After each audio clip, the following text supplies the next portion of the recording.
ایک تو میں نے شروع میں جو 2 آیات پڑھی تھی کہ تحریک پاکستان کا بیسک موٹیویشن جو ہے وہ سورہ انفال کی آیت نمبر 26 میں ہے. وَاذْكُرُوا، یاد کرو، اذ انتم قلیل، جب تم کم تھے تعداد میں، اقلیت تھے، مستضعفون فی الارض، تمہیں سپریس کر دیا گیا تھا، دبے ہوئے تھے. تخافون، تمہیں خوف تھا، ان یتخطفکم الناس، کہ لوگ یعنی غیر مسلم تمہیں دبا لیں گے، اچک کر لے جائیں گے، برباد کر دیں گے. فآواکم، اللہ نے تمہیں پناہ دی، پناہ گاہ عطا فرمائی. وأیدکم بنصرہ، اپنی نصرت سے تمہاری تائید کی.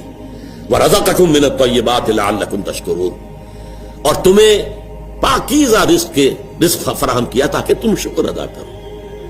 یہ پاکستان کی تصویر ہے قرآن مجید کے اندر، اس لیے کہ حضور کی حدیث ہے، آج بھی میں جمعے میں بیان کر چکا ہوں اس کو، کہ اس قرآن کے اندر فی ہے خبر ما قبلکم و نبأ ما بعدکم و حکم ما بینکم.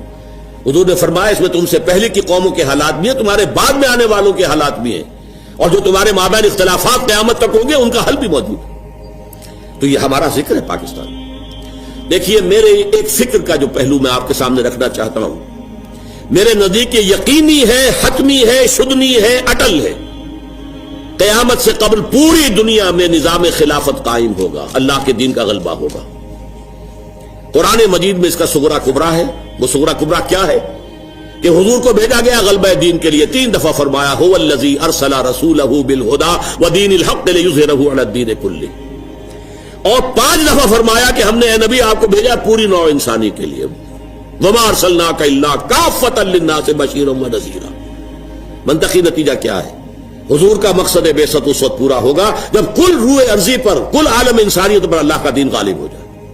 کیسے ہو سکتا ہے کہ دنیا ختم ہو جائے اس کے بغیر، حضور کے مقصد بعثت کی تکمیل کے بغیر؟ جو اقبال نے کہا تھا کہ وقت فرصت ہے، کہاں کام ابھی باقی ہے، نور توحید کا اتمام ابھی باقی ہے. اگرچہ ساتھ ہی خبر دی تھی یہ جہاں معمور ہوگا نغمہ توحید سے. اب آئیے دوسری بات، جیسے وہ پہلے شروع ہوا تھا تو ایک ملک سے شروع ہوا اور پھر پھیل گیا دائیں بائیں. عرب میں حضور کے دستے مبارک سے اسلام کا غلبہ ہوا، اور پھر 3 فوجیں نکلی، ایک مشرق کی طرف، ایک مغرب کی طرف، ایک شمال کی طرف. عراق سے ہوتے ہوئے ایران، اور ایران سے خراسان کی طرف، ادھر یہ کہ شام سے ہو کر اور مصر کی طرف، اور یہ کہ آگے اٹلانٹک، ادھر یہ کوہ قاف تک. اسی طرح اب بھی کسی ایک علاقے سے ہوگا. وہ علاقہ میرے نزدیک پرائمریلی پاکستان ہے اور سیکنڈریلی افغانستان ہے. یہ اللہ نے ہمیں موقع دیا ہے. میرے نزدیک اس کے ایک تو احادیث کے اندر اشارے، 2 حدیثیں 3 حدیثیں دی گئی ہیں اس کے اندر، کتابچے کے اندر. لیکن میں جو گنوانا چاہتا ہوں کہ اللہ کی مشیت کا مظہر کیا ہے. ختم نبوت کے بعد سب سے بڑا جو دینی منصب ہے وہ ہے مجددین. 1000 برس تک مجددین امت عالم عرب میں آئے. 11ویں صدی سے شروع ہو گئے ہندوستان کے اندر.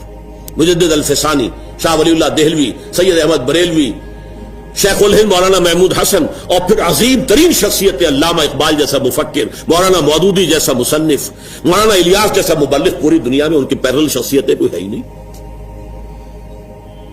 پھر تحریک خلافت پوری دنیا میں کہیں بھی نہیں سوائے پاکستان کے، سوائے ہندوستان کے.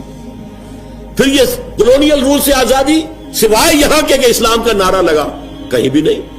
کہیں وہ نسلی میلین نیشنلزم کی بنیاد کے اوپر سارا کچھ جو ہوا ہے، یہ انڈونیشیا وغیرہ میں، ملیشیا میں ملے نیشنلزم، اور عرب نیشنلزم کی بنیاد پر ہوا عالم عرب میں.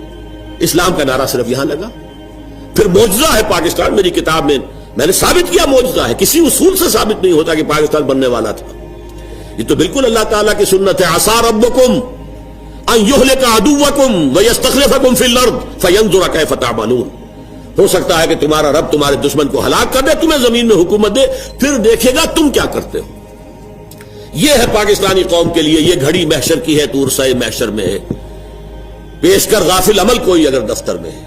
پھر قرارداد مقاصد کا پاس ہونا. پھر اب یہ سود کے بارے میں کہ جو اس وقت کا عالمی مالیاتی جو استعمار ہے اس کا اصل جو اٹکنڈا ہے وہ تو یہی سود ہے.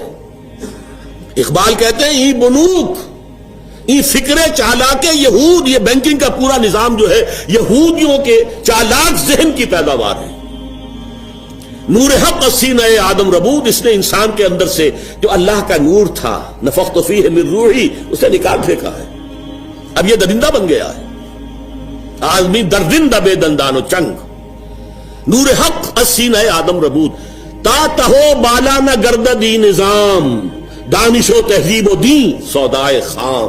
جب تک یہ بینکنگ کا نظام جو ہے تہو بالا نہیں ہوتا، ختم نہیں ہوتا، اس وقت تک نہ دانش کا کوئی امکان ہے، نہ دین کا، نہ تہذیب کا. اور وہی بات علامہ قائد اعظم نے کہی، اسٹیٹ بینک آف پاکستان کا افتتاح کرتے ہوئے کہی کہ یہ نظام نہیں، ہمیں اپنا نظام بنانا ہوگا.